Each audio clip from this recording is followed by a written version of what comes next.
అందరికీ నమస్కారం. ఈరోజు మనం చెప్పుకోబోయే కథ నాకు నా మరదల్నిచ్చి పెళ్లి చేయి ముగింపు భాగం. కథలోకి వెళ్ళబోయే ముందు మీరు కనుక మన ఛానల్ని ఫస్ట్ టైం చూస్తున్నట్లయితే తప్పకుండా మన ఛానల్ని లైక్ చేయండి, షేర్ చేయండి, సబ్స్క్రైబ్ చేయండి, బెల్ ఐకాన్ క్లిక్ చేసి ఆల్ అనే బటన్ని ప్రెస్ చేయడం మర్చిపోకండి. కథని ఎక్కడ స్కిప్ చేయకుండా వినండి. దీనికి ముందు 3 భాగాలు ఆల్రెడీ అప్లోడ్ చేసి ఉన్నాయి. మీరు వినకపోతే విని ఆనందించండి. మరి ఆలస్యం చేయకుండా కథలోకి వెళ్ళిపోదామా? పోలీసులు వచ్చేసరికి ఆనంద్ని అప్పుడే వాళ్ళు హాస్పిటల్ నుంచి డిశ్చార్జ్ చేయించి తీసుకొచ్చాక యువర్ అండర్ అరెస్ట్ అని భరత్ని ఆయన్ని పట్టుకున్నారు. దేనికి మమ్మల్ని అరెస్ట్ చేయటం అంటే ఈ ఊరి పంచాయతీలో 5 కోట్ల రూపాయలు డబ్బు పోయిందే. పోతే మా నాన్న మా బావ తీసినట్ట అంది భూమి. అనేసరికి ఒక మగాడు పెళ్ళిదాకా వచ్చాక పారిపోయాడంటే ఒక ఆడది ఏం చేస్తే జరిగిందంటావు, ఎక్కడి దాకా వెళితే జరిగిందంటావు, నన్ ఆఫ్ యువర్ బిజినెస్. పిచ్చి పిచ్చిగా మాట్లాడితే మర్యాదగా ఉండదు. మా పర్సనల్ విషయాలు కేసు విషయానికి మీరు కలిపి మాట్లాడితే పద్ధతిగా ఉండదు. ఏంటి ఎక్స్ట్రాలు మాట్లాడుతున్నారు? మా బావ మా నాన్నే తీశాడని పంచాయతీలో 5 కోట్ల రూపాయలు ఏంటి గ్యారంటీ అని అడిగింది భూమి. ఇదిగో ఇది మీ నాన్న వస్తువేనా, ఇది మీ బావ వస్తువేనా, ఈ 2 అక్కడ పడు అనే పాటికి నిర్ఘాంతపోయారు. ఒకవైపున ఆనంద్, ఒకవైపున భరత్. నిర్ఘాంతపోయేసరికి ఊళ్ళో జనాల్ని మా నాన్న మా బావ ఎలాంటి వాళ్ళు మీకు తెలీదా అంటే మేమేం చేయమమ్మా, అవి జనాల డబ్బులు, ఊరి డబ్బులు పోయినయ్యి వేళ్ళయ్యే పడ్డాయి అని చెప్తున్నారమ్మా అక్కడ వస్తువులు అనే పాటికి వీళ్ళని జైలుకి తీసుకెళ్లారు. తీసుకెళ్తే బావా నువ్వు వెళ్ళు నేను చూసుకుంటాను అన్న తర్వాత ఆనంద్ నా కొడుకు తీయటం ఏంటి, నా కొడుకు చేయటం ఏంటి అని రాఘవరావు అంటే ఏదైనా ఉంటే మీరు లాయర్ని తెచ్చి మాట్లాడుకుండానే తీసుకెళ్ళి చెరుకు జైల్లో పడేశారు. అంతా దాంట్లో మేనమామకి హార్ట్ అటాక్ వచ్చి ఉంది కాబట్టి మామయ్య నువ్వు టెన్షన్ పడకో, మామయ్య నువ్వు బాధపడకో, మామయ్య అంటే చాలా ఇష్టం భరత్కే, ఏమైనా అయిపోద్దేమో, ఆయనకు అసలే ఆత్మాభిమానం ఎక్కువ, నిప్పు లాంటి మనిషి, ఇప్పుడు ఈనందేంట్రా దేవుడా అనుకొని వీళ్ళు అలా ఉంటే ఆడోళ్ళు పోలీస్ స్టేషన్ దగ్గరికి వెళ్ళారు. వెళ్ళి మెల్లగా పక్కకొచ్చి కస్తూరి ఏరా నాన్న నువ్వేమైనా డబ్బులు తీసుకున్నావా అయ్యా, మావయ్య మీద దూసేసావంట్రా అనేపాటికి అమ్మా 5 కోట్లతో నాకేం అవసరం వస్తుందే, తీస్తే చెప్పమ్మా ఎక్కడ పెట్టావో తెచ్చిచ్చేస్తాననేసరికి నీ మీద ఒట్టేసి చెప్తున్నానే నేను అసలు ఎరగనమ్మా అనేసరికి ఏమండి మీరేమైనా తీశారా ఏంటి అనేసరికి మన ఇన్నేళ్ల కాపురంలో నువ్వు నన్ను ఏమర్థం చేసుకున్నావే అంటే అది కాదండి పిల్లకేదైనా అవసరపడతాయేమోనని తీశారేమోనని అనేసరికి మా అత్తయ్య నోరు మూస్తారా మీరు, వాళ్ళు తీయలేదని మనమే నమ్మకపోతే ఇంకా ప్రపంచమే నమ్ముద్ది అనే లాయర్ గారితో వాళ్ళని కొట్టడానికి తిట్టడానికి వీలు లేదు, ఈ విషయం గురించి మేము తేల్చుకొని వస్తాం, 2 రోజులు టైం ఇమ్మనమని అక్కడి నుంచి వచ్చేసారు వీళ్ళు. వచ్చేటప్పుడు భూమి నేను వస్తాను మీరు వెళ్ళండి అని వీళ్ళని పంపించిందే. పంపించిన తర్వాత ఒకవైపున మా అన్నయ్య అరెస్ట్ అయ్యి ఉంటే దరిద్రుడా పిల్లాడు అరెస్ట్ అయ్యి ఉంటే అలా ఎలా కూర్చుంటావురా నీ కాళ్ళు చేతులు పడిపోను అని ఒకవైపున మోహన్ని కస్తూరి పడేసి బాధి పారేసిందే. ఇప్పుడు కూడా అలా ఆలోచించుకుంటావేంట్రా, ఆనంద్ కానీ నీకు నీ కొడుకు భరత్ కానీ లేకుండా జైల్లోకి వెళ్ళి కూర్చుంటే ఎలా ఉండగలుగుతున్నావురా అని రాఘవరావు అంటే అసలు నిమ్మక నీరెత్తినట్లు లేకుండా అక్కడి నుంచి వెళ్ళిపోయాడు మోహన్. వెళ్ళిపోయిన తర్వాత అంతా దాంట్లో కూడాను పిచ్చెక్కిపోతుంది వీళ్ళకే. పంచాయతీ నుంచి పెద్దలు వచ్చి ఇదంతా ఎందుకు రాఘవరావు, మంచో చెడో సాక్ష్యం అయితే నీ కొడుకుదే నీ మనవడిది దొరికింది, ఆ డబ్బులేదో కట్టేస్తే ఏగోలా ఉండదుగా అన్న తర్వాత ఆయనకి కొడుకు అంటే పంచ ప్రాణాలు, మనవడంటే 6వ ప్రాణం, ఎలా వదిలేసి ఊరుకుంటారు. దాంతోనే వాళ్ళకున్న 20 ఎకరాల పొలం, కూతురుకున్న పొలం, ఇంట్లో ఆడవాళ్ళ బంగారం మొత్తం అప్పటికప్పుడు తెగ నమ్మైనా కట్టడానికి రాఘవరావు సిద్ధపడిపోతే ఇది కరెక్ట్ కాదనిపించింది భూమికి. ఇలా చేయటం కరెక్ట్ కాదు తాత, నువ్వు ఆగు నాకు కొంచెం టైం ఇవ్వంటే అది కాదమ్మా ఇవ్వు తాత టైము, ఇప్పుడు దాకా నిర్ణయాలన్నీ నీ పెళ్ళాం తీసుకుంటుంటే ఊరుకున్నావుగా, ఇవ్వుప్పుడు టైము అనేపాటికి ఉలిక్కి పడ్డాడు ఆయన మనవరాలి కోపాన్ని చూసి. ఆ తర్వాత భూమి పంచాయతీ ఆఫీస్ దగ్గరికి వెళ్ళింది. మొత్తం గమనించింది, ఏమైనా దొరుకుతాయా అని చూసింది. చూస్తే సీసీ కెమెరాలు లేవు అక్కడ. ఆ తర్వాత తర్వాత వస్తున్న భూమికి పంచాయతీ ఆఫీస్ పక్కనే ఓ గుడిసెలో ఓ బామ్మ ఉంటుంది. ఆ బామ్మకి పిల్లలు లేరు. ఆ బామ్మకి తాతయ్య పోయాడు. రోజు చిన్నప్పటి నుంచి స్కూల్కి వెళ్ళేటప్పుడు, పెద్దయ్యాక కాలేజ్కి వెళ్ళేటప్పుడు చిన్నత్త చేసిన అలవాటు. చిన్నత్త చిన్నప్పటి నుంచి ఆ బామ్మకి రోజు భోజనం ఇస్తుంది. 2 పూట్ల భోజనం ఒక పూటే ఇచ్చేసి టిఫిను పిండొంట్లో సంవత్సరానికి ఒకసారి బట్టలు తీసుకెళ్ళి ఇచ్చి రావటం చిన్నత్తకు అలవాటు. తర్వాత చిన్న బావ రోజు ఒక 50-100 ఆ బామ్మకి ఇస్తూ ఉంటాడు. తాతయ్య ఇస్తాడు, తన తండ్రి ఇస్తాడు. ఆ బామ్మ ఎప్పుడన్నా ఇంట్లో ఏదైనా చిన్న చితకా పనులున్నాయి లేదా పిండి వంటలు లాంటివి ఉన్నాయంటే సాయానికి కూడా వస్తుంది. ఆమె వీళ్ళ కులపావిడే. కాకపోతే ఆ చిన్న గుడిసెలో ఉంటుంది ఆవిడ. అయితే భూమి ఆ బామ్మ దగ్గరికి వెళ్ళి నులక మంచం మీద కూర్చుంటే, ఏందే మనవరాలా ఇటొచ్చావు అని ఆ బామ్మ కూర్చొని బియ్యం ఏరుకుంటూ అడిగితే, బామ్మను పట్టుకొని ఏడ్చింది భూమి. ఏమైందమ్మా అని అడిగితే, ఏమీ లేదు బామ్మ, మన పంచాయతీలో 5 కోట్ల రూపాయలు డబ్బులు పోయినాయంట. మా నాన్న, మా చిన్న బావ భరత్ బావ నీకు తెలుసుగా, బావ కలిసి ఆ డబ్బులు తీశారని ఊళ్ళో వాళ్ళందరూ అని వాళ్ళని తీసుకెళ్ళి ఇప్పుడు జైల్లో పెట్టారు. నువ్వెప్పుడు ఇక్కడే ఉంటావుగా బామ్మ, రాత్రిపూట కూడా నువ్వు ఇక్కడే పడుకుంటావు కదా బామ్మ. ఎవరొచ్చారు అక్కడికి? మా నాన్న మా బావ వచ్చారా అని అడిగితే, మీ నాన్న మీ బావ రావటమేందే, వాళ్ళు అసలు ఇటుకేసి రానే రారైతే ఊడి చివరున్న పంచాయతీ దగ్గరికి వాళ్ళెందుకు వస్తారమ్మా, వాళ్ళకేం పనే, వచ్చింది మీ మామయ్య గదే అనేపాటికి, ఏ మామయ్య, ఎంతమంది మామయ్యలు ఉన్నారే, మీ పెద్దత్తతోనే మీ పెద్ద మామ పొయ్యే కదా, మీ చిన్న మామయ్య మోహన్ గాడు వచ్చాడు దొంగలాగా నెత్తిన ముసుగేసుకొని. ఆ రోజున వర్షం పడుతుంది. వర్షం పడుతుంటే పంచాయతీ బయట నుంచున్నాడేమో పంచలో అనుకున్నాను. తర్వాత కాసేపటికి వాడు ముసుగేసుకొని ఏదో మూట తీసుకొని వెళ్తుంటే వాడేదైనా ఎరువుల మూట ఎత్తుకెళ్తున్నాడేమో, తడిసిపోద్దని ఆగాడేమో అనుకున్నానమ్మా అనేపాటికి ఆ అమ్మాయికి అనుమానం వచ్చింది. దాంతో ఒక ప్లాన్ ఆలోచించుకొని డైరెక్ట్గా మోహను అక్కడే బయట కూర్చొని ఉన్నాడు ఇంటి దగ్గర. వెళ్తూ వెళ్తూ తాతయ్య వాళ్ళందరినీ కూడా, ఊళ్ళో వాళ్ళందరినీ కూడా ఆ అమ్మాయి రమ్మనమని చెప్పి, వెళ్ళటం మీరందరూ రావద్దు, బయటే ఉండమనమని చెప్పి చిన్నత్త వాళ్ళ వసారాలోకి వెళ్ళిందే. వెళ్ళి, మామయ్య పంచాయతీలో డబ్బులు ఎందుకు తీసావు అని అడిగేపాటికి, నేను తీయటమేంటి, పిచ్చి పిచ్చిగా వాగితే పళ్ళు రాలుతాయి, ఏం వాగుతున్నావే నువ్వు అనేపాటికి, నిజం మాట్లాడుతున్నాను మామయ్య, మన ఊళ్ళో వాళ్ళకి తెలియదంట, సిటీ నుంచి వచ్చిన వాళ్ళు పంచాయతీ ఆఫీసులో సీసీ కెమెరాలు పెట్టారంట, నేనేమైనా చదువు రాందాన్నా, ఆ ఫుటేజ్ తీసుకున్నాను, ఇదిగో నా ఫోన్లోనే ఉందే, ఇప్పుడు ఇది తీసుకెళ్ళి పోలీస్ స్టేషన్లో ఇస్తాను, నిజాలు అక్కడే చెబుదు కానీ ఊళ్ళో పెద్ద మనుషుల ముందే చెబుదు కానీ, ఎందుకు ఇంత దిగజారిపోయావు మామయ్య, ఎందుకు ఇలా పని పాట చేయకుండా కూర్చొని డబ్బులు దొంగతనాలు చేయటం, నువ్వు ఎవరి కోసం అని తీసావు మామయ్య, దేనికి తీసావు మామయ్య, 5 కోట్లతో నీకేం అవసరం వచ్చింది మామయ్య అని అడిగేపాటికి ఫోన్ లాక్కొని మంటల్లో ఇసిరేశాడు మోహన్.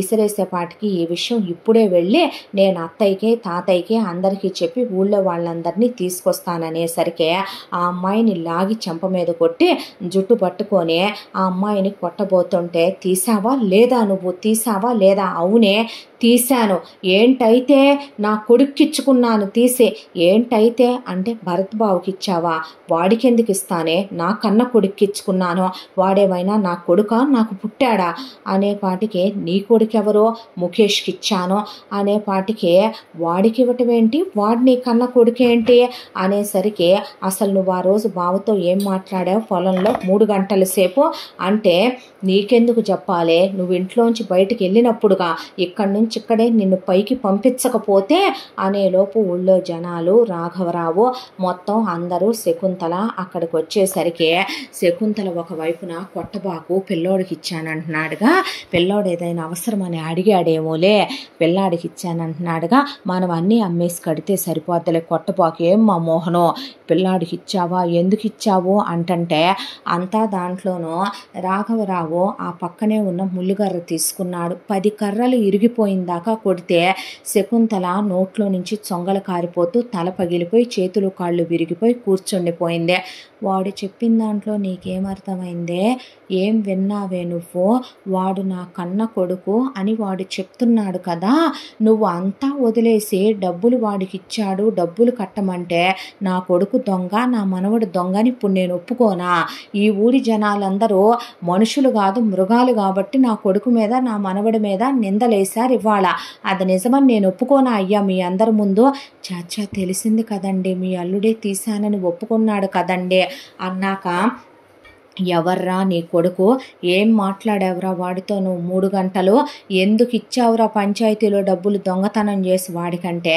నేను చెప్పనురా నీకు అన్నాడు రాఘవరావుని. అనేసరికి ఆయనలో కట్టలు తెంచుకున్న కోపం, నా కూతురు జీవితాన్ని పని పాట చేయకుండా నువ్వు నాశనం చేస్తున్నా ఊరుకున్నా, నువ్వు నా మనవడిని ఎప్పుడు తండ్రిలా దగ్గరికి తీపోయినా ఊరుకున్నా, ఎందుకురా దేవుళ్ళలాంటి నా కొడుకు మీద అంత నిందేసి నా మనవడు 1 రూపాయి నా జేబులోంచి తీసుకున్నా, వాళ్ళ మామయ్య జేబులోంచి తీసుకున్నా తీశానని వాడు చెప్పెళ్తాడు నిజాయితీగా. వాడేదైనా రికార్డింగ్ డ్యాన్సులకో చిన్న చిన్న సరదాలకో ఎప్పుడైనా వాడు ఏ 2 పెగ్గులు మందు తాగటానికో ఏ దొంగతనంగా సిగరెట్ తాగటానికో డబ్బులు తీసుకుంటాడు కానీ 5 కోట్లు దొంగతనం చేసేంత నీతిమాలిన వెధవ నా మనవడు కాదు.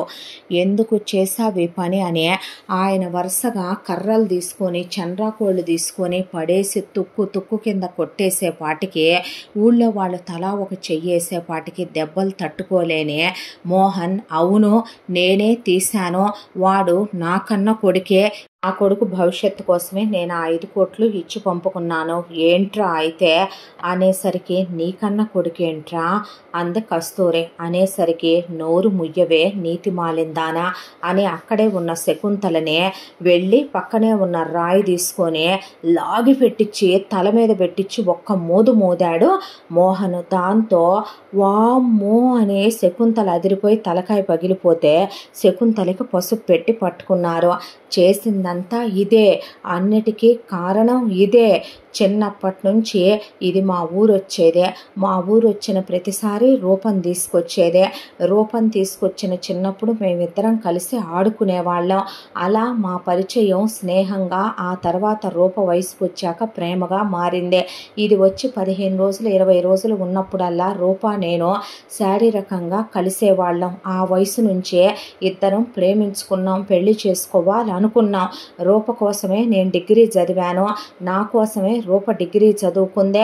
ఆ తర్వాత రూపని నేను పెళ్లి చేసుకుందాం అనే లోపు వాడెవడో జమీందారు కొడుకు రాజశేఖర్ గాడొచ్చి రూపని మా ఊరి తీర్థంలో మా ఊరి జాతరలో చూశానని అడిగాడని, వాడు కోటీశ్వరుల కొడుకు, అందగాడు, డబ్బు ఉంది, ఇల్లరికం ఉంటానన్నాడని ఈ ముష్టి మొహందే కనీసం మాట మాత్రం మాకు చెప్పకుండా, నాకు రూప చెప్పే అవకాశం లేకుండా ఇంటి నిండా మనుషులు కమ్మేసి రూపన రాజశేఖర్ గాడికి ఇచ్చి పెళ్లి చేసి నేను నిజం తెలుసుకొని వచ్చే లోపే ఇది శోభనాలు కూడా చేయించేసింది రూపకి వాడికి. ఆ తర్వాత రూప నన్ను పట్టుకొని వెక్కిళ్ళు పెట్టి ఏడ్చిందే. దుఃఖంతో దాని మనసు ముక్కలైపోయిందే. దాన్ని మర్చిపోలేని నేను పిచ్చోడ్నే అయ్యాను. దానికోసమనే నేను పెద్ద గవర్నమెంట్ ఉద్యోగాలు చేయాలనుకున్న వాడిని జీవితంలో నిరాశ ఎదురైంది నాకు. ఆ తర్వాత మా అమ్మ నాన్న, మా అమ్మ దారిన మా అమ్మ పోయి మా నాన్న చచ్చాడు. ఇది ఇక్కడికి తెచ్చి ఉంచిన తర్వాత అయినా నా రూపం తీసుకొని నేను లేచిపోవాలనుకున్నాను, వెళ్ళిపోవాలనుకున్నాను. రూప దాని మొగుడికి ఏదో ఒకటి పెట్టి వాడు పైకి పోయిన తర్వాత విధవనై మళ్ళీ నన్నే చేసుకుంటానంది. కాదని ఈ దరిద్ర మొహం దాన్ని, నీ చిన్న కూతుర్ని, ఇదంటేనే అసహ్యం నాకు. ఇదెక్కడ దేవత లాంటి నా రూపెక్కడ? అణువణువు స్పృశించాను మామయ్య నేను రూపదే. నేనదే కదరా చెప్పాను, ఆకాశం నీ పెద్ద కూతురు, అందమైన ఆకాశం అదే, ఒంపు సొంపులతో నిండిన ఆకాశం అదే. అలాంటి ఆకాశాన్ని నేను ప్రేమించినప్పుడు, దాంతో నేను మమేకమైనప్పుడు దరిద్రంలా దాపరించాడు కారు మబ్బులాగా రాజశేఖర్ గాడు. వాడు దాని జీవితంలోకి వచ్చాడు అనుకునే లోపు మళ్ళీ మేమిద్దరం కలవచ్చని ఆశలు చిగురిస్తూ ఉండగా శనిగొట్టు దానిలా దాపరించింది నీ చిన్న కూతురు నా జీవితంలోకి. ఆ తరువాత ఇది రోజు అడిగేది నన్ను, ఎందుకు బావా దీపం ఆర్పేసే కలుస్తావు నాతో అని. నీ మొహం చూడాలంటే అసహ్యమేసి నాకు తన మీద కలుగుతున్న శారీరక కోరిక కోరికలు తనని నీలో ఊహించుకుంటూ నీ మీద నిన్నొక వేశ్యగా భావించి తీర్చుకున్నానే. నువ్వు కడుపుతో ఉన్నావని తెలిసిన తర్వాత ఇన్నేళ్లలో ఒక్కసారైనా నిన్ను తాకానంటే నేను, ఏ రోజైనా ముట్టుకున్నానంటే నేను అనేపాటికి ఊళ్ళో జనాలతో సహా రాఘవరావుతో సహా అందరూ కస్తూరి వైపు అలా చూస్తే చిన్నపిల్ల ఇంత భారాన్ని గుండెల్లో మోసిందా, చివరికి పుట్టింటి వాళ్ళకు కూడా ఆ విషయాలేవి చెప్పుకోలేదా, అంత భారాన్ని మోసిందా అని ఆయన చిన్న కూతురు వైపు చూస్తే కళ్ళల్లోంచి నీళ్లు కారిపోతూ కస్తూరి అలా కూర్చుండిపోయిందే. ఆ తర్వాత ఆ దరిద్రుడి చేత 1కి 100 సార్లు ఇది చెయ్యించింది నా రూప మీద. వేయించినందుకు నా రూప గర్భవతి అయ్యింది. అయిన తర్వాత అదే టైంకి నీ చిన్న కూతురు గర్భవతి అయ్యిందే. వెళ్ళిపోదాం అనుకున్న వాళ్ళం మళ్ళీ ఆగిపోవలసి వచ్చిందే. ఆ తర్వాత ఒకేసారి గుర్తుందా, దీనికి రూపకి నొప్పులొచ్చాయని మీరు కారు కోసం వెళితే ఇది ఆగిందా, ఆగకుండా వెంటనే ట్రాక్టర్ నడపమని తీసుకొని టౌన్కి మూలన అడవిగొట్టులో ఉన్న ఒక హాస్పిటల్ దగ్గరికి తీసుకెళ్ళాం. ఇది దేవుడి దగ్గర ఉందే, నన్ను పైకి వెళ్ళమన్నప్పుడు ఇది రూప ఒకేసారి పిల్లల్ని కన్నారు. కస్తూరి స్పృహ తప్పిపోయిందే, రూప స్పృహలోనే ఉందే. నన్ను రమ్మనమని కబురు పెడితే నేను లోపలికి వెళ్ళాను. లోపలికి వెళ్ళిన తర్వాత నువ్వంటే నాకు ఎంత ఇష్టమో తెలుసా బావా, డెలివరీ అయ్యున్నాను కానీ ఇప్పటికిప్పుడు నీతో కలవాలని ఉందే, నీతో వచ్చేయాలని ఉందే. కానీ నువ్వు నేను చేయాల్సిన పని అది కాదు బావా. జీవితాంతం నిన్ను చేసుకున్నందుకు నా సవతి చెల్లెలైన దీనికి, నన్ను చేసుకున్నందుకు ఆ రాజశేఖర్ గాడికి బతికున్నంతకాలం శిక్ష పడేలా చెయ్యాలి. ఎలా అని నేను అడిగాను రూపని. నీకేం తెలుసు బావా, నేను ఆ రాజశేఖర్ గాడిని ఇష్టపడి చేసుకున్నాను అనుకుంటున్నావా?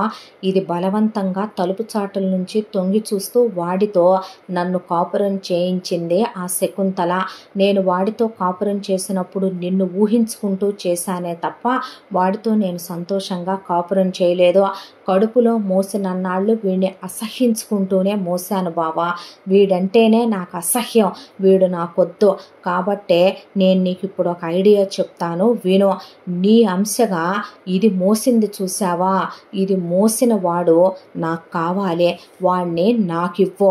వాడిని నా వారసుడిగా, నీ గుర్తుగా, నీ బిడ్డగా ఇవాళ కాకపోతే రేపైనా రాజశేఖర్ని జమీన్లో కలుపుకుంటాడు వాడి బాబుకి వాడంటే చాలా ఇష్టమని వాడు నాతో ప్రతి రాత్రి చెప్తాడు. వెళ్ళిపోయాక నీకు పుట్టిన కొడుకుని కోట్ల రూపాయల్లో పెంచుతాను బావా. తర్వాత నువ్వు నేను కలుద్దాం. నీకు నేను గంపెడి పిల్లల్ని కంటాను బావా.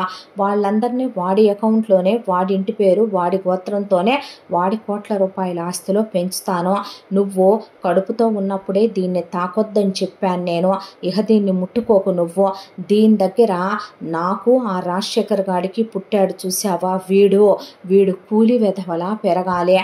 నీకున్న 5 ఎకరాల పొలంలోనే, ఆ ముష్టి పెంగుటింట్లోనే ఈ రాజశేఖర్ గాడి కొడుకు పెరగాలి. ఇదే నేను వాడికేసే శిక్ష, ఇదే మనిద్దరం కలిసి దీనికి వేసే శిక్ష. మార్చే బావా పిల్లల్ని ఉయ్యాలల్లో నుంచి అని చెప్పిందే. అప్పుడే ఎప్పుడైతే గనక రూపకి రాజశేఖర్కి పుట్టాడో భరత్ని తీసి కస్తూరి పక్కన ఉయ్యాల్లో పడుకోబెట్టి, కస్తూరికి నాకు పుట్టిన ముఖేష్ని తీసుకెళ్ళి రూప పక్కన ఉయ్యాల్లో పడుకోబెట్టాను నేను. ఆ తర్వాత పైకి వచ్చింది అత్తయ్య.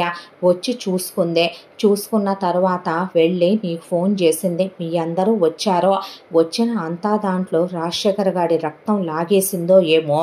వచ్చిన వాడు ముందు ముఖేష్ని ఎత్తుకోకుండా వాడు వచ్చి రావటంతోనే భరత్ గాడిని ఎత్తుకొని భరత్ గాడు చాలా అందంగా ఉన్నాడని, వాడి వేలు పట్టుకుంటున్నాడని, వాడి బోసినవ్వులు ముద్దుగా ఉన్నాయని అనేపాటికి ఎక్కడ పోలికలు చూసి గుర్తుపడతాడోనని టెన్షన్ పడిపోయింది రూప. ఆ తర్వాత వీడు మాకు పుట్టాడని, వాడు వాళ్లకు పుట్టాడని అనుకునే పిల్లల్ని తీసుకొని వచ్చేసాము. నాకు కస్తూరికి పుట్టిన బాబు ముఖేష్ వాళ్ళ బిడ్డగా పెరుగుతుంటే రూపకి రాజశేఖర్కి పుట్టిన భరత్ గాడిని మా బిడ్డని చేసి ఇక్కడికి తీసుకొచ్చుకుంది ఇదే. అవును, వాడు నాకు పుట్టలేదు, నేను వాడిని కనలేదు, వాడు రాజశేఖర్ గాడి కొడుకు, నాకెందుకు ఉంటుంది వాడి మీద? అందుకే చిన్నప్పటి నుంచి నేను వాడిని తండ్రిగా దగ్గరికి తీను, ఎత్తుకోను, ఒళ్ళో కూర్చోబెట్టుకోను, అందుకే తిడతాను, అందుకే కొడతాను, అందుకే నాకు వాడు నచ్చడు. నా కొడుకు మీదే కదా మరి నాకు ప్రేమ ఉంటుంది.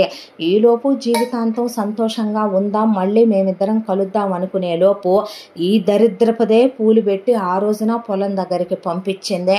పంపిస్తే ముందు నన్ను కలుద్దామని వచ్చి నేను కనపడక రాజశేఖర్ గారిని కలిసి వాడు పాముకు అడ్డం పడతాడు, తప్పించుకొని వద్దాం, వాడు సస్తాడు అనుకునే లోపు పాము వచ్చి కాటేసి నా రూప చచ్చిపోయింది. అలా నా జీవితమే చీకటమయమైపోయింది. రూప దీన్ని తాకొద్దన్నాక నేనెందుకు తాకుతానో? ఉంపుడు గత్తెలతో అయినా సుఖపడుతున్నానేమో కానీ నీ చిన్న కూతుర్ని మాత్రం నేను ఇప్పుడు దాకా తాకింది లేదు. ఆ తర్వాత నా కొడుకుని ఎటో ఈ పనికి మాలింది మహారాజులాగా పెంచుద్దని నాకు తెలుసు. ఏ కూలోడుగా అయితే బతకాలనుకుందో రాజశేఖర్ గాడి కొడుకుని రూప, వాడు అలాగే చదువు సంధ్య లేని గాలి వెదవల, పోరంబోకల వెదవల వాడు అలాగే పెరుగుతూ వచ్చాడు. ఆ తర్వాత నా కొడుకు ఒకరోజు ఫోన్ మాట్లాడుతున్నాడు, ఈ కూలోడి కూతుర్ని, నీ మనవరాల్ని, ఈ పనికి మాలిన దాన్ని చేసుకోవటం వాడికి ఇష్టం లేదు, దీన్ని యూస్ చేసి వదిలేద్దాం అనుకున్నాడు వాడు. అనుకుంటే మీ అందరూ కలిసి వాడి నెత్తికి దీన్ని పెళ్ళని చుట్టబోతుంటే వాడు ఏ ఫారినో పారిపోవాలనుకోనే డబ్బులు దొరక్క పిచ్చెక్కిపోయి పొలం దగ్గరికి వచ్చి ఆలోచించుకుంటుంటే నేను వెళ్ళి నుంచుంటే ఏంటి బాబాయ్ ఇలా వచ్చావు అనేసరికి వెళ్ళిపోవాలనుకుంటే దాన్ని నువ్వు పెళ్లి చేసుకోకూడదు అనుకుంటే వెళ్ళిపోరా, ఎంత కావాలి డబ్బులు అని అడిగాను. నువ్వు నాకెందుకు డబ్బులు ఇస్తావు బాబాయ్, నేనెందుకు వెళ్ళిపోవాలంటే నేను నీ కన్న తండ్రిరా అని జరిగిన విషయం అంతా చెప్పాను.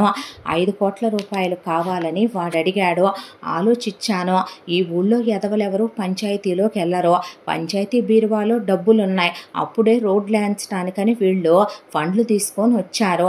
వెళ్ళాను, ఆ డబ్బుల్ని తీసుకొచ్చాను, నా కొడుక్కి ఇచ్చాను, వాడిని వెళ్ళిపోమ్మన్నాను. వెళ్ళేటప్పుడు ఎప్పటికీ నేను రాజశేఖర్ కొడుకుగానే రాజశేఖర్ ఇంటి పేరు మోస్తూనే ఉండిపోవాలి, ఒక కూలోడి కొడుకుగా నేను ఉండకూడదు నాన్న, ఎప్పటికీ నువ్వు నాకు బాబాయిగానే ఉండిపో అని చెప్పి నా కొడుకు వెళ్ళిపోయాడు.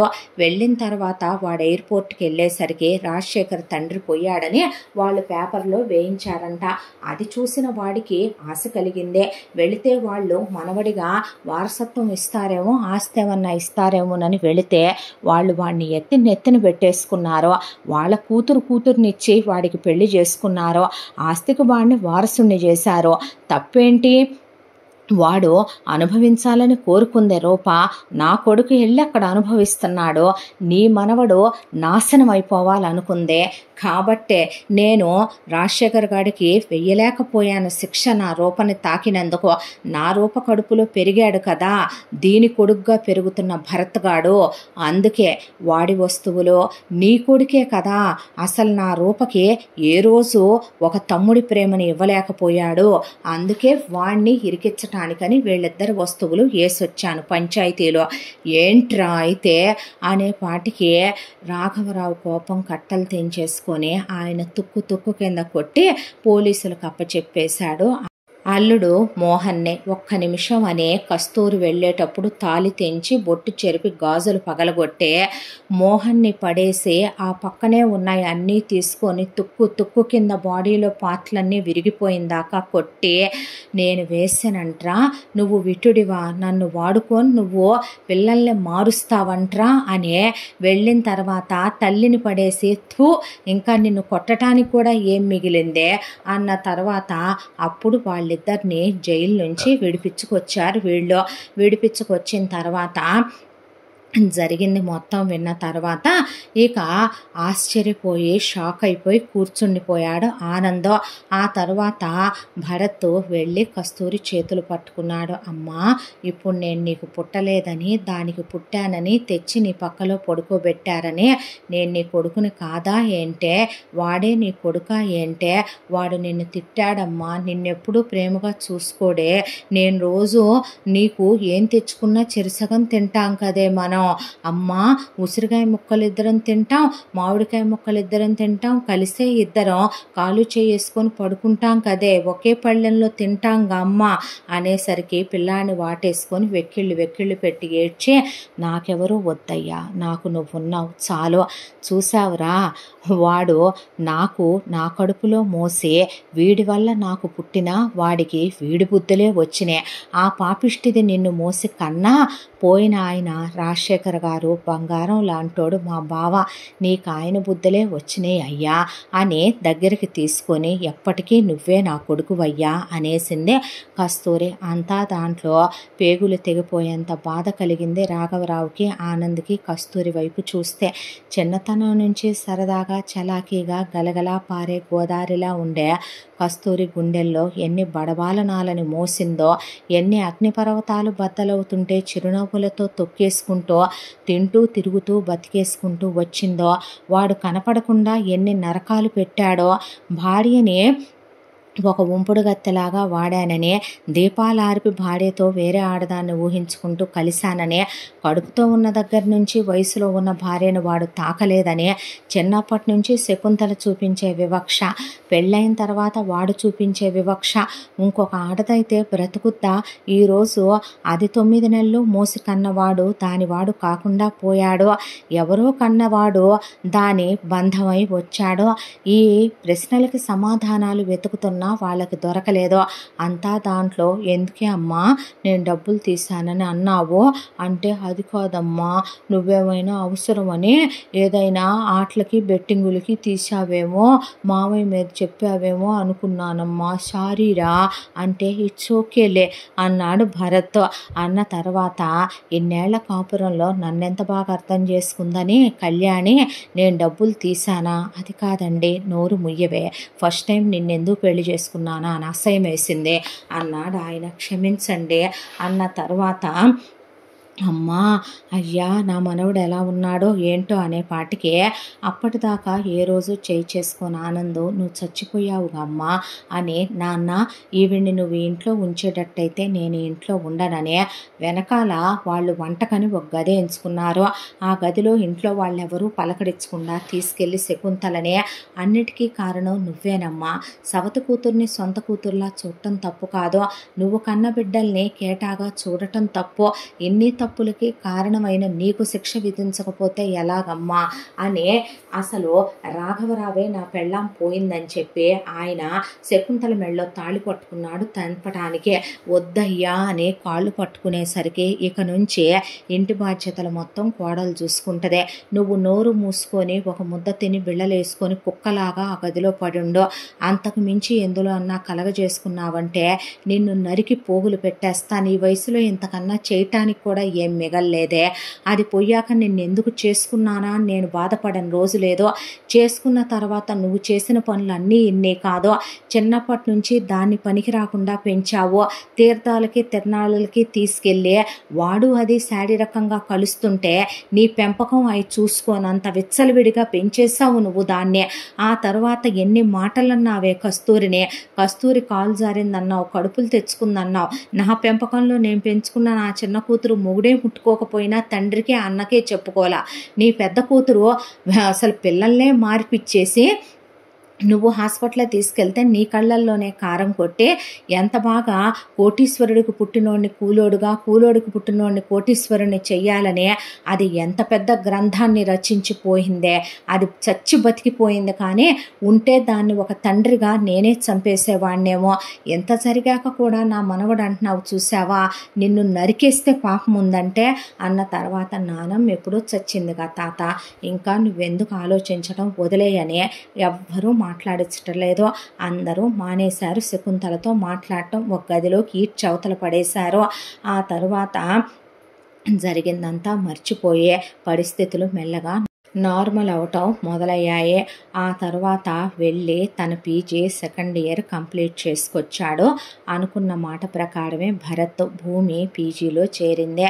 ఆ తర్వాత భరత్ వెళ్ళి నేను గవర్నమెంట్ ఉద్యోగం రాస్తాను మామయ్య, నాకు కూడా వ్యవసాయం నేర్పించవా మామయ్య అంటే, ఏమిట్రా సడన్గా ఇన్ని మార్పులు అన్న తర్వాత, ఏమీ లేదు రాయాలనుకుంటున్నాను అంతే అన్న తర్వాత, అలాగే రాద్దు కానీ అనే వ్యవసాయాన్ని తీసుకెళ్తే అమ్మని పోషించుకోవాలిగా, రేపు ఒక అమ్మాయి వస్తే అమ్మాయిని పోషించుకోవాలిగా, అబ్బో నిజమే అని వ్యవసాయం నేర్చుకున్నాడు.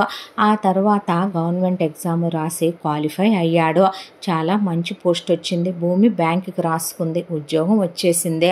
వచ్చిన తర్వాత ఒక రోజున, మామయ్య దాని గురించి ఏం ఆలోచించావు, ఒకసారి అయిన వాళ్ళని నమ్మి మోసపోయాం కదయ్యా, ఓ మంచి అబ్బాయిని చూసి పెళ్లి చేద్దాం, ఎవడో ఏదో అన్నాడని నా కూతురికి ఏమైందిరా, బంగారం అయితే అదెప్పుడు తప్పుడు పనులు చేయదో, నీ కూతురంటే నీకు చాలా ఇష్టమని నాకు తెలుసులే కానీ బయట వాళ్ళకే ఇచ్చి చేస్తావా అంటే, ఏంట్రా నువ్వు అన్నమాట, నీకు ఇప్పుడు కలిగిందనమాట, నా మరదల్ని నాకు ఇచ్చి పెళ్లి చేయి అనేపాటికి, అదేమిట్రా నువ్వేమైనా భూలోక రంభను కన్నావా, రంభా ఊర్వశి మేనక అప్సరస నీ కూతురు, నేనేమీ నిన్ను అడగంలే నీ కూతురునిచ్చి పెళ్లి చేయమని అన్నావు ఆ రోజున అనేపాటికి, నిజమే ప్రేమతోనా జాలితోనా, వద్దులేరా జాలితో అయితే వేషాలేకో, నిజంగానే నేను దాన్ని ప్రేమిస్తున్నాను, ఇచ్చి చెయ్యి నాకు, చెయ్యవా ఏంటి అనేపాటికి, నీకన్నా మంచి మొగుడు దానికెవడు దొరుకుతాడులేరా, ముసలోడి చూదాంప ఆనందంతో మీ తాతకి, అబ్బో సంతోషంతో మామూలు ఆనందం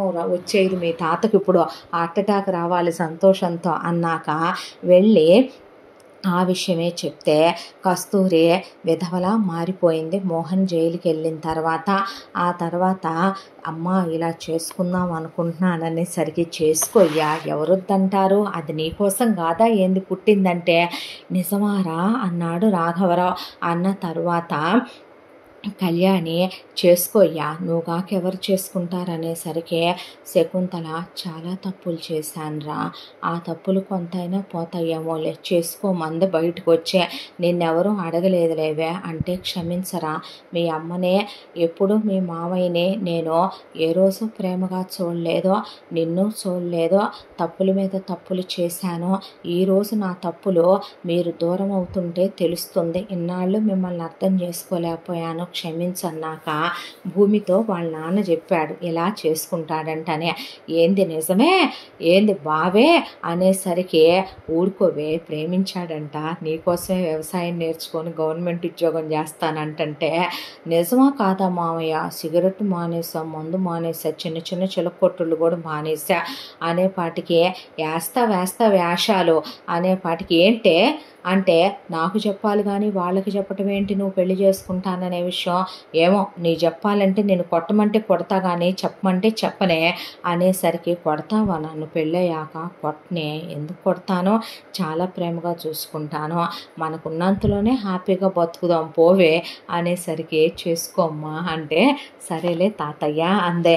అనేసరికి వీళ్ళ పెళ్ళికి ముహూర్తాలు అవి చూసుకొని నిశ్చితార్థం అయిన తర్వాత ఆ అమ్మాయి కోపంతో గుండె మండిపోయింది. దాంతో బావ నాతోరా అంటే, ఎక్కడికే అన్న తర్వాత, ఎంత నిన్ను ఇక్కడ పెంచుతున్నా నువ్వు రాజశేఖర్ గారి కొడుకువు కదా అంటే, నాకెందుకే అక్కడికి వెళ్ళి నేనెవడికి ప్రూవ్ చేసుకోవాలి, ఆ రోజు ఆ ముసలిది అందగా బావా, నిన్ను జాతి కాని వాడివి, కులం కాని వాడివే, నువ్వు అలగా వెతవ్వే అందగా బావా, అది ఇప్పుడు నీ నానమ్మే కదా, వాడు ఎందుకు ఉండాలి అక్కడ, వాడెందుకు వారసత్వం తీసుకుంటాడక్కడ, వాడైతే మోహన్ కొడుకే కదా, పద వెళదామని ఇంటిళ్ళ పాది కలిసి వచ్చి జరిగిన విషయం చెప్పేసరికి, వాళ్ళు వెంటనే మాట మార్చేసి, అప్పటికే ముఖేష్కి, అక్కడ ముఖేష్ చేసుకున్నటువంటి రాజశేఖర్ చెల్లెల కూతురికి 2 పిల్లలు పుట్టేశారు.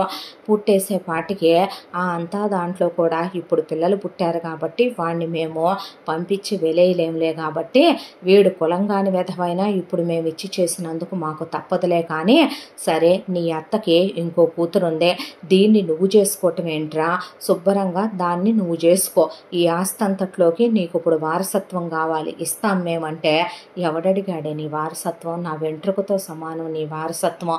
నేను వచ్చింది అందుకు కాదు, జరిగిన విషయం ఇదే అని చెప్పటానికే. అంటే నువ్వు దాన్ని వదిలేవా ఏంట్రా అంటే, ఎందుకు వదిలేస్తాను? నేను దాన్ని ప్రేమించాను, అది నా ప్రాణం, దాన్ని నేను పెళ్లి చేసుకుంటున్నాను. పోయిన నీ బాబు బుద్ధులు నీకు బాగా వచ్చినాయిరా అంద రాజశేఖర్ వాళ్ళమ్మ.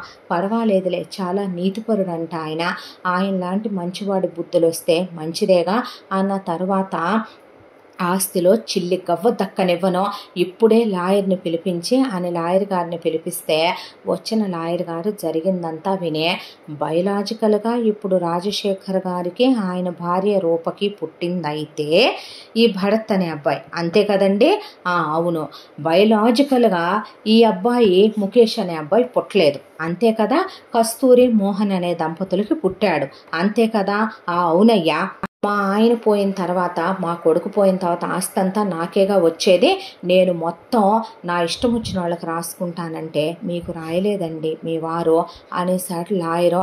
అనేపాటికి రాజశేఖర్ తల్లి ఏందేందేందేంది అంటే, ఏంటంటేనమ్మా, మీ వారికి మీ కొడుకు సదరున్న రాజశేఖర్ గారంటే చాలా ప్రేమ కాబట్టి ఉన్న యావదాస్తే ఆయన పోయారు కాబట్టి ఆయన కొడుకు ఎవరైతే బయోలాజికల్ సన్ ఉంటాడో ఆ అబ్బాయికి అంటే సదరున వారసుడైనటువంటి వ్యక్తికి మనవడికి ఈ అబ్బాయి భరత్కే యావదాస్తి చెందుద్ది అని కాగితాలు భరత్ చేతిలో పెడితే, ఏం మాట్లాడుతున్నారు వీళ్ళు అన్నాడు భరత్.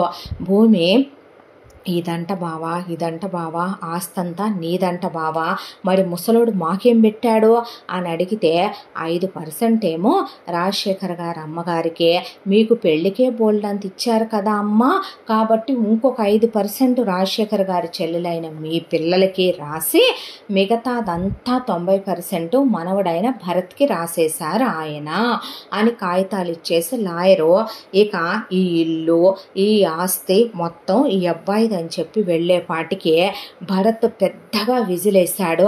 ఏంట్రా ఇదే అని ఆనంద్ అంటే, నీకు తెలియదు మావయ్య, లాస్ట్ పంచ్ మందైతే వచ్చే కిక్కే వేరబ్బా, ఏం కొట్టాడ్రా దెబ్బ పోతూ ముసలాయన.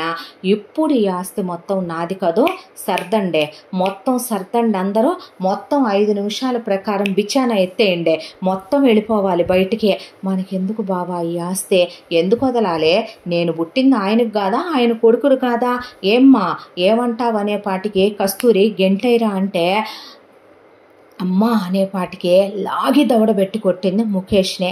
నేను నీ అమ్మనని తెలిసాక వాడు చెప్పాకైనా నువ్వు వచ్చావంట్రా, జరిగింది చెప్పావంట్రా, నా అన్న కూతుర్ని మోసం చేసావు, నన్ను మోసం చేసావు, మీ తాతని మోసం చేసావు, మీ మావయ్యని మోసం చేసావు, నా కడుపును పుట్టిన వాడి బుద్ధులు వచ్చి అదనుకున్న ప్రకారమే పెరిగేసావేంట్రా నువ్వు, నాకొద్దు నువ్వు కొడుగ్గా అనేసింది. అక్కడికక్కడే కస్తూరి అన్న తర్వాత మొత్తం పెట్టాబేడ సర్దుకొని వాళ్ళని బయటికి గెంటేసిన తర్వాత గ్రాండ్గా పెళ్లి చేసుకొని ఆస్తి వ్యవహారాలన్నీ తాతని మేనమామ ఆనందని చూసుకోమని, వచ్చిన గవర్నమెంట్ జాబు ఇంకా వెళ్లాల్సిన అవసరం లేదు కాబట్టి భూమిని కూడా బ్యాంక్ ఉద్యోగం వదిలేసుకోమని ఇద్దరూ కలిసి వాళ్ళ వ్యాపారాలు చూసుకోవటం మొదలుపెట్టారు. అలా హ్యాపీగా పెళ్ళయ్యి ఫస్ట్ నైట్లో హనీమూన్లు అయ్యే పెళ్ళాంతో చాలా హ్యాపీగా భరత్ భూమిని హ్యాపీగా చూసుకుంటూ సంతోషంగా వీళ్ళ లైఫ్ హ్యాపీగా గడిచిపోతూ, అంతా దాంట్లో రాఘవరావు గారికి ఆనంద్కి అనిపించింది ఒకటే, మీ నాన్న అదృష్టవంతుడ్రా, మీ అమ్మ చేసిన ద్రోహం తెలియకుండా ప్రేమలోనే వదిలేశాడు ప్రాణం, ఆ ద్రోహం తెలియకుండానే పోయాడు మహానుభావుడు అని ఆయన్ని మాత్రం చాలా పెద్ద ఫోటో పెట్టించి ఆయన పేరు మీద ఒక ఫౌండేషన్ ఓపెన్ చేశాడు భరత్. ఇంట్లో కూడా నిత్యం ఆయన ఫోటో దగ్గర జ్యోతులు వెలిగేలాగా పెద్ద పెద్ద దీపాలు పెట్టేవాళ్ళు. మీ నాన్న దేవుళ్ళ లాంటి వాడయ్యా, చాలా గొప్పోడు, మరదల్ని చెల్లెల్లా చూసేంత చాలా గొప్ప వ్యక్తి ఆయన అనే కస్తూరి ఆయన గురించి చాలా మంచిగానే చెప్పింది. ఆనంద్ కూడా మంచిగానే చెప్పాడు. రూప పేరంటేనే అసహించుకొని కడుపులో ఉన్నప్పుడు భరత్ను అసహించుకున్నాననేగా రూప కూడా చెప్పిందే. అదే అసహ్యం పెంచేసుకున్నాడు. ఆ తర్వాత మోహన్ జీవితాంతం జైల్లో, ఆ తర్వాత ప్రశాంతంగా విధవయ్యే కస్తూరి సంతోషంగా ఉంటూ, శకుంతలను మాత్రం రాఘవరావు ఎవరు క్షమించినా జీవితంలో నీ ముఖం నాకు చూపించొద్దు, నువ్వు ఎదురుపడ్డ రోజు నేను పోతాను, నీ తాళి తెగిపోద్దంటే వద్దండి, నేనే ఒక గదిలో ఉంటానని శకుంతల వెళ్ళిపోయి ఒక గదిలో ఉంటూ, ఇక శకుంతల కోసం రోజు ఉదయం సాయంత్రం మధ్యాహ్నం ఆవిడకి కావలసినవన్నీ గదిలోకే పంపించేది కళ్యాణే. కొంతకాలానికి దిగులతో శకుంతల చనిపోయిందే. ఆ తరువాత భూమికి భరత్కి 2 పిల్లలు పుట్టారు. రాఘవరావుతో ఇప్పుడు కస్తూరే తండ్రి గదిలో పడుకుంటోంది. పడుకుంటుంటే అమ్మ ఇదివరకు నువ్వు కాలు చేసుకునేదాన్ని ఇది వేసుకుంటుందే, ఇంకా ఎక్కడ మరి చిన్నపిల్లాడు అమ్మ దగ్గర పడుకుంటాడు, బుల్లి పాపడు మరి అన్న తర్వాత వద్దులేరా దాన్ని వేసుకొని కాలు చెయ్యి, చిన్నప్పటి నుంచే మా నాన్న ప్రేమే నాకు తోడు, తర్వాత నువ్వు వచ్చావు మళ్ళీ ఇప్పుడు మా నాన్నకి నేను తోడుగా ఉంటానులే అని కస్తూరి అంటే అంతా దాంట్లో కస్తూరి జీవితం గురించి దిగులు. కస్తూరికి ఇప్పుడు ఇంకో పెళ్ళి చేయలేరు, అలా అని కస్తూరి జీవితంలో జరిగిపోయిన గతాన్ని తుడిచేయలేరు. ఆ కూతుర్ని అలా చూసుకుంటూ ఆయన గుండె బరువెక్కిపోయి పోయిన శకుంతలను మాత్రం క్షమించలేకపోయారు. ఆనంద్ కానీ కస్తూరి కానీ రాఘవరావు గారు కానీ. ఆ తర్వాత వీళ్ళందరినీ మోసం చేశానని వెర్రవీగిపోయి సెల్ఫిష్గా పెరిగిన ముఖేష్ పెళ్లి చేసుకున్నందుకు రాజశేఖర్ వాళ్ళ చెల్లెలు రాజశేఖర్ వాళ్ళమ్మ కులం కాని వెధవ్వి అది ఇది అని చెప్పి తీసుకెళ్ళి ఒక చోట ఉన్న డబ్బులు మొత్తం ముఖేష్ కలెక్ట్ చేసుకెళ్ళి మొత్తం పెట్టి వ్యాపారాలు పెట్టారు. మొత్తానికి నష్టం వచ్చింది. నష్టం వచ్చిన తర్వాత ముఖేష్ తన భార్యని పిల్లల్ని తీసుకొని వెళ్ళిపోయి తను చదివిన చదువుకే అంతా ఆనంద్ చదివించినందుకు ఒక ఉద్యోగం ఎత్తుక్కొని నెలకి 50,000 రూపాయల జీతం వస్తుంటే పిల్లల్ని బతికించుకుంటూ ఒకవైపున ట్యూషన్లు చెప్పుకుంటూ ఒకవైపున ఉద్యోగం చేసుకుంటూ నరకంగా జీవితాన్ని బతుకుతూ ఎలాగో లాక్కొచ్చుకుంటున్నాడు. రోజు మౌడు పెళ్ళాలు గొడవలు తిట్టుకోవటం కొట్టుకోటాల మధ్య. ఇక ఆ తర్వాత రాజశేఖర్ చెల్లెలు మొగుడు కలిసి ఆ ఉన్న రాజశేఖర్ వాళ్ళ అమ్మ దగ్గర ఉన్నాయన్నీ లాక్కొని ముసల్దాన్ని ఒక అనాథాశ్రమంలో విసిరేసి ఆ తర్వాత ఎవరితోనో వ్యాపారాలని వెళ్ళి మొత్తానికి చేతులు కాలి అక్కడ పోలీసులు అరెస్ట్ చేసి తీసుకెళ్ళి లైఫ్ వేసి జైల్లో పడేశారు వీళ్ళని. ఇలా మొత్తానికి వీళ్ళ కథలో ఇలా కంచికి చేరినే. ఎవరికి పుట్టామన్నది కాదో ఎవరు పెంచారనేది కూడా ఆధారపడి ఉంటుందేమో. శకుంతల పెంపకంలో రూప చెడ పెరిగిందే, అదే శకుంతల పెంపకంలో మళ్ళీ ముఖేష్ అలాగే తయారయ్యాడు. కస్తూరి కడుపున పుట్టిన ముఖేష్ కస్తూరికి కొడుకు కాలేకపోయాడు. రూప కడుపున పుట్టినందుకు ఏ రోజు చెడ్డవాడు తప్పుడువాడు కాలేదు భరత్. బహుశా రాజశేఖర్ రక్తం పంచుకొని పుట్టటానే అంత మంచోడు అయ్యాడో ఏమో. చిన్నప్పటి నుంచే మంచే అనుకున్న ఆనంద్కి తన కూతురు భూమి జీవితంలో సంతోషాన్ని నింపాడు దేవుడు. మనం మంచే తలిస్తే దేవుడు మనకి మంచే చేస్తాడని పెద్దలు అందుకేనేమో చెప్తూ ఉంటారు. తను చేసిన పాపానికి చివరికి శకుంతలకి దేవుడు మరణాన్నిచ్చాడా, దిగులుతో కూడినటువంటి అందరినీ దూరం చేసి బాధ పెట్టేటటువంటి ఇంకో నరకానికి తలుపులు తెరిచాడా, తీర్పు దేవుడికే వదిలేయాలి మనం. కొన్నిటిని గురించి ఆలోచించిన కొన్ని ప్రశ్నలకు సమాధానాలు దొరకవు. ఇంతటితో ఈ కథ సమాప్తం. మళ్ళీ మరొక మంచి కథతో కలుసుకుందాం. తప్పకుండా మన ఛానల్ని లైక్ చేయండి, షేర్ చేయండి, సబ్స్క్రైబ్ చేయండి, బెల్ ఐకాన్ క్లిక్ చేసి ఆల్ అనే బటన్ని ప్రెస్ చేయడం మర్చిపోకండి. ఎంత మంచి కథను మనకు అందించిన కథా రచయిత్రే జి యామిని శ్రీనివాస్ గారు. మరో మంచి కథతో తప్పకుండా మీ ముందుకు వస్తాను. ఇలాంటి ఎన్నో మంచి మంచి కథలు మన ఛానల్లో ఇంకా చాలా రాబోతున్నాయి. మీరు వినాలనుకుంటే మన ఛానల్ని తప్పకుండా లైక్ చేసి సబ్స్క్రైబ్ చేసుకోండి. మరో మంచి కథతో మీ ముందుకు వస్తాను. Thank you so much.